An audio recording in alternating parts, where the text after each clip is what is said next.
Bonsoir à tous. Merci d'être là. Merci pour l'invitation. Alors, on a la lourde tâche, Patrick Artus et moi-même, qui travaillent chez Saint-Gobain, de vous offrir un éclairage sur le vif pour faire une petite synthèse à l'issue de cette journée. Alors, je crois qu'il y a encore un panel derrière. Mais pour voilà, vous donner un peu ce qu'on a retiré de cette journée, on a 20 minutes tous les deux, Patrick. Alors je vais commencer. J'ai trouvé que c'était quand même une journée qui était particulièrement intéressante. Et j'ai retenu 4 thèmes qui me semblent importants, qui me parlent en tant que chef économiste de Saint-Gobain. Vous avez vu l'intervention de M. Chalandar ce matin, donc vous connaissez le groupe, vous savez qu'on produit localement, qu'on a des chaînes de valeur locales pour produire dans les pays dans lesquels on vend. Donc j'ai sélectionné dans tous les thèmes qui ont été abordés aujourd'hui 4 qui me semblent importants par rapport à la problématique qu'on connaît chez Saint-Gobain. Et qui représentent 4 risques principaux géopolitiques qui affectent les entreprises. Je pense que le premier sujet dont on a beaucoup parlé, c'est celui de la réorganisation des chaînes de valeur, de la recomposition, de la diversification des fournisseurs. Je pense que toutes les entreprises, d'une façon ou d'une autre, multinationales en tout cas, y sont confrontées, quel que soit leur modèle d'affaires. Moi, ce que j'ai trouvé intéressant dans nos échanges, c'est cette dichotomie qui semble y avoir entre le fait que les entreprises pratiquent cette recomposition des chaînes de valeur et le fait qu'au niveau agrégé mondial, finalement, on a une stabilité de la part du commerce mondial dans le PIB. Je pense qu'en fait, cette stabilité-là est assez trompeuse. Alors peut-être qu'on en rediscutera avec Patrick après. Je pense qu'elle est assez trompeuse, c'est-à-dire que derrière ce chiffre global de 60% du commerce par rapport au PIB mondial, en fait, je pense que la recomposition, elle a déjà lieu. Il faut regarder ce qui se passe au niveau bilatéral entre les États. On le sait, le commerce est utilisé comme une arme géopolitique par les pays. Ça a été mentionné dans le cas de la Chine, c'est le cas des États-Unis. Mais en fait, on n'a pas beaucoup parlé du Sud global. Et en fait, vous avez des pays des BRICS qui utilisent aussi le commerce mondial pour se positionner, pour faire pousser leur avantage comparatif. Quand vous avez l'Inde, par exemple, qui achète du pétrole à la Russie, elle aide la Russie à contourner les sanctions internationales et à ce titre-là, elle pousse son avantage comparatif. Elle n'est pas neutre dans cette histoire-là. Elle pousse son avantage comparatif et elle se positionne en acteur autonome et qui utilise le commerce à son propre avantage. Donc il faut regarder ce qui se passe là. Il faut regarder aussi ce qui se passe en termes de composition du commerce. Si vous regardez par exemple les flux de commerce entre la Chine et la Russie, vous regardez l'augmentation très importante des biens qu'on appelle à double usage, les dual use goods, à double usage civil et militaire. Donc on a cette recomposition-là, le commerce mondial participe aussi à l'arsenalisation du monde. Et puis surtout, c'est pas fini en fait. La guerre commerciale entre les États-Unis et la Chine, à mon sens, va continuer. Aujourd'hui, elle porte beaucoup sur des droits de douane. Demain, elle va porter probablement sur la révision d'accords de libre-échange. On le sait, hein, la Chine a plus de mal à exporter aux États-Unis, mais la Chine exporte des capitaux au Vietnam et au Mexique pour produire depuis ces pays-là et réexporter vers les États-Unis. Demain, les États-Unis probablement n'accepteront plus ça.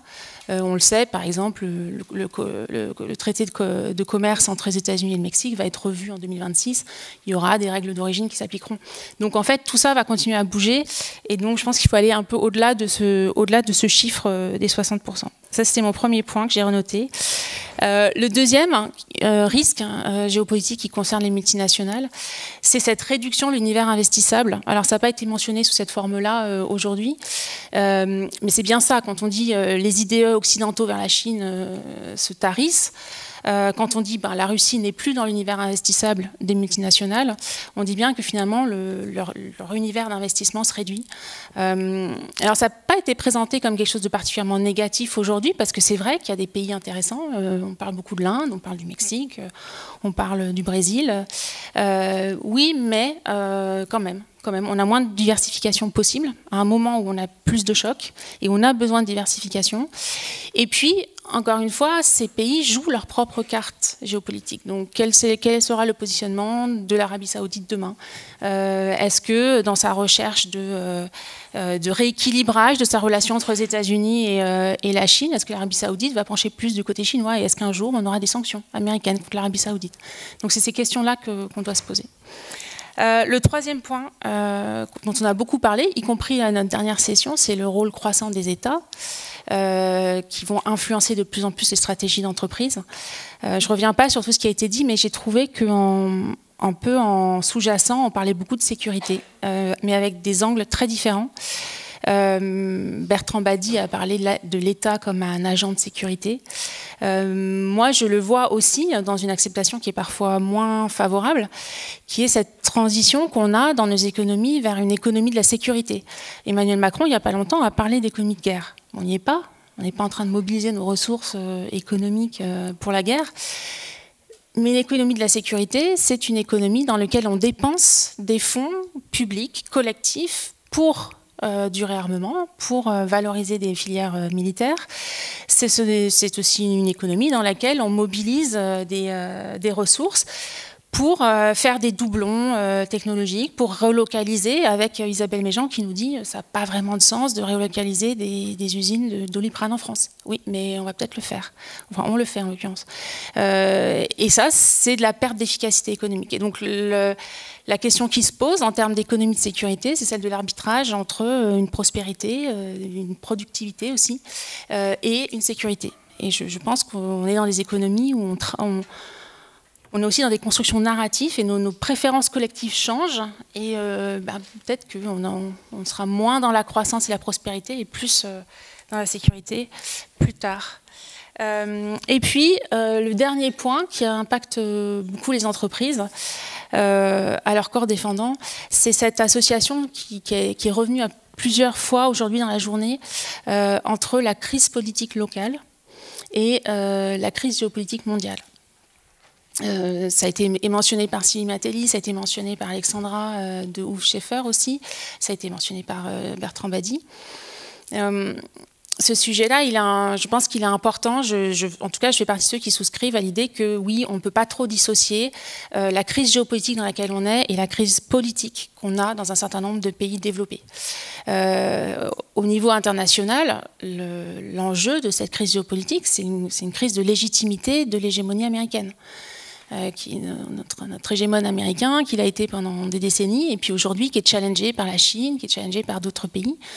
Mais cette crise de légitimité hégémonique américaine, elle se nourrit aussi de la crise politique américaine, du fait que les États-Unis n'ont plus la capacité d'assurer en interne les valeurs qu'ils essayent de promouvoir par leur hégémonie globale, les valeurs de American Dream, d'égalité des chances, etc.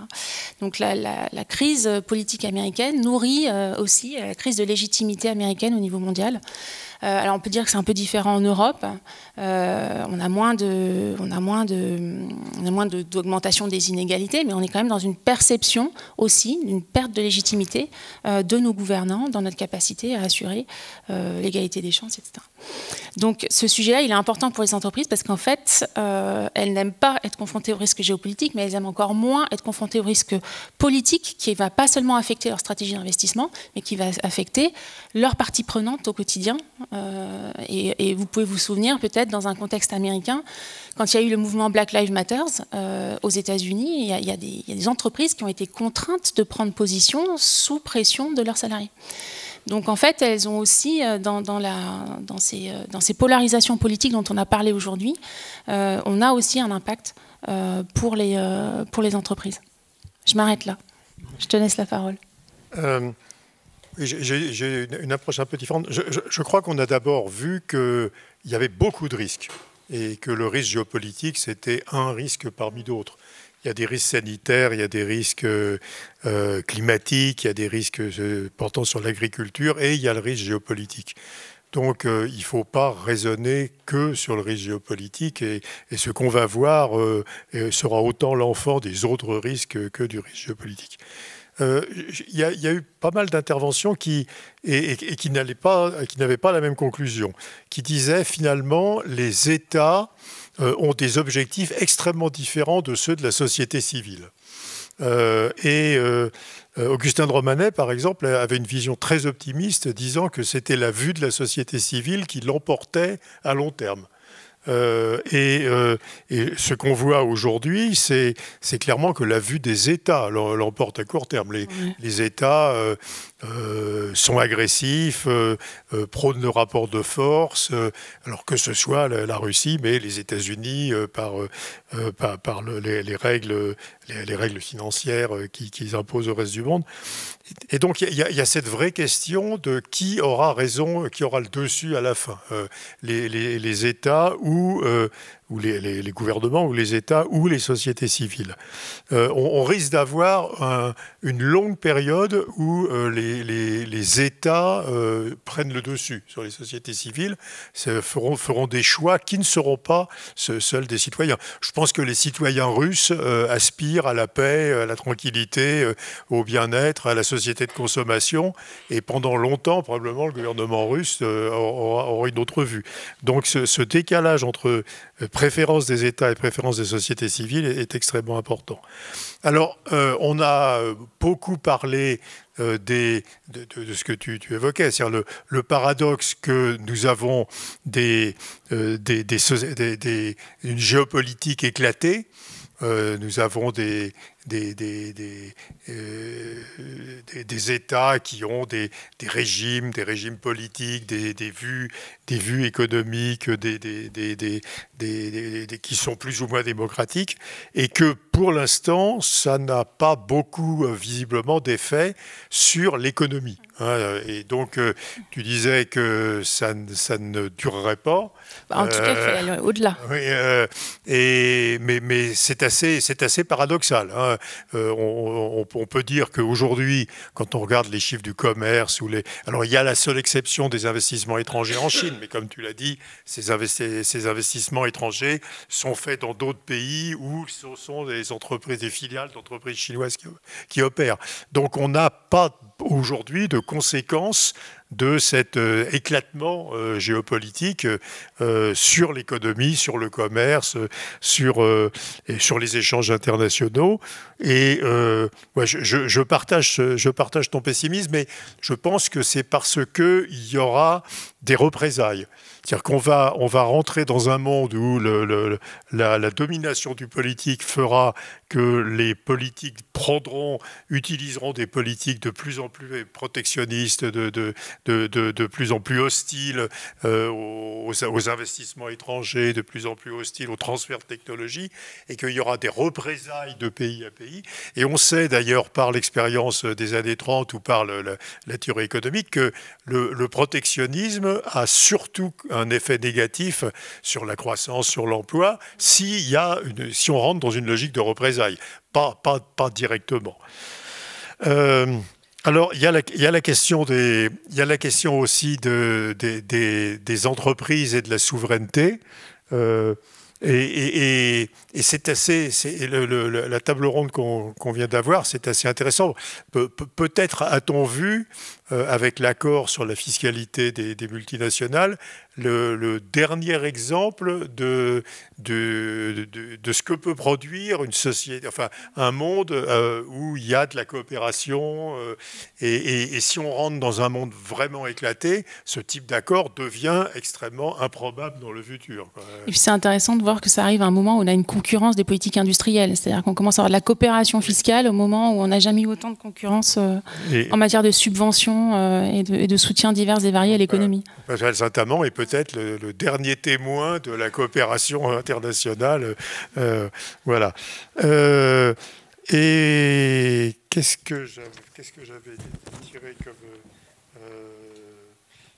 oui, enfin, c'est à peu près tout ce que j'avais vu. Moi, il y a peut-être deux sujets dont on n'a pas beaucoup parlé. Donc, je sais que vous avez encore une journée demain.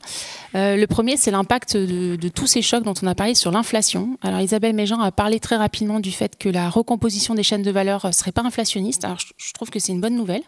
C'est intéressant comme point de vue parce que c'est pas le plus fréquent. Et venant de sa part, je pense que c'est un point qui est très intéressant qu'elle a fait.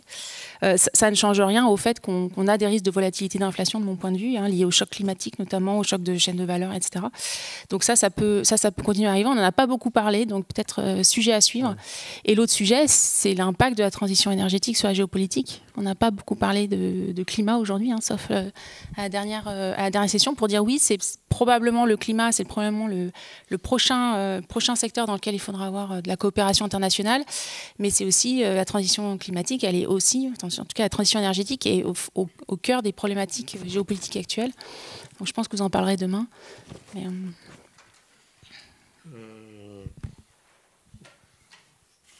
je crois qu'on a peut-être épuisé les sujets. On a tout balayé. Est-ce que vous avez des questions? Des points qu'on n'aurait pas notés. Des points qu'on aurait oubliés dans cette longue journée. Non, mais je crois qu'il faut... Ce qui est intéressant, c'est de se dire qu'on a un jeu à 3 acteurs. Il y a l'acteur de la société civile, il y a l'acteur État et il y a l'acteur entreprise. Et ça, et je crois qu'on ne comprend pas si on ne voit pas que ce jeu est à 3 acteurs. Et comme on disait, il y a les États et la société civile divergent de plus en plus, avec des politiques de plus en plus agressives des États, alors que les sociétés civiles veulent plutôt la tranquillité et la prospérité. Et les entreprises seront très perturbées par les actions des États. Comme on l'a dit pendant cette journée, les entreprises, dans les années 80-90, les entreprises n'avaient comme objectif que de croître. Et je crois que Pierre-André, tu l'as dit ce matin. Et aujourd'hui, elles ont des injonctions des États qui peuvent être absolument contradictoires. Je vous interdis de commercer avec celui-là. Et donc, ça sera de plus en plus difficile de prendre des décisions d'entreprise avec des États qui ne veulent pas se coopérer et qui même sont en conflit. Et donc, finalement, les deux perdants de cette situation, c'est la société civile qui aura des États qui ne poursuivent pas ses objectifs intrinsèques, légitimes, et les entreprises qui seront soumises à des contradictions sur les incitations mises en place par les États. Très bien. Écoutez, merci beaucoup.